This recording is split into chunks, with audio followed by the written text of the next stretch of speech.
The choice is yours. Use yourself to be better. நீங்கள் ஒரு சேரில் ஸ்டேபிளாக உட்காரணும்னா அதுக்கு அந்த சேரோட 4 பில்லர்ஸும் ஸ்ட்ராங்காக இருக்கணும். அதில் ஒன்று வீக்காக இருந்தாலோ இல்லை ஒன்று சின்னதாக இருந்தாலோ இல்லை பெருசாக இருந்தால் கூட நீங்கள் விழுகிறது நிச்சயம். அதே மாதிரி தான் லைஃப்லையும் இப்போ நான் சொல்ல போகிற இந்த 4 F's-ஐயும் நீங்கள் கரெக்டாக பயன்படுத்தினா நீங்களும் உங்கள் லைஃப்பில் ஸ்டேபிளாக இருக்கலாம். So the 4 F of life is number 1, find your purpose. ஒரு ரேஸ் ஓடுறோன்னா அதோட டெஸ்டினேஷன் எது வரைக்கும் இருக்குன்னு தெரிஞ்சுக்கணும்.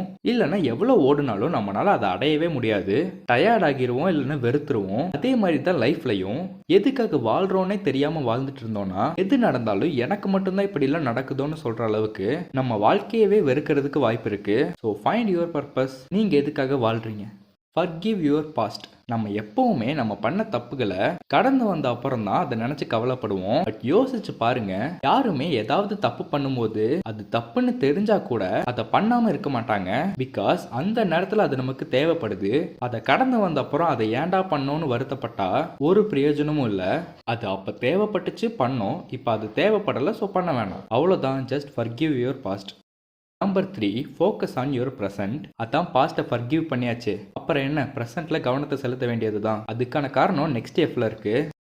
Number 4, fuel your future. ப்ரெசென்ட்ல நம்ம வாழ்றது ஃபியூச்சர்ல தான் அஃபெக்ட் ஆகும். அது எவ்வளோ பெரிய சேஞ்சஸாக இருந்தாலும், உதாரணத்துக்கு ஒரு வேளை நீங்கள் இன்னைக்கு நைட் 9 மணிக்கு ஷார்ப்பாக தூங்கிட்டீங்கன்னா ஃபியூச்சரான நாளைக்கு நீங்கள் மார்னிங் 5 o'clock பிரிஸ்காக இருந்திருப்பீங்க. Because 8 hours sleep is enough, right? So fuel your future with your present.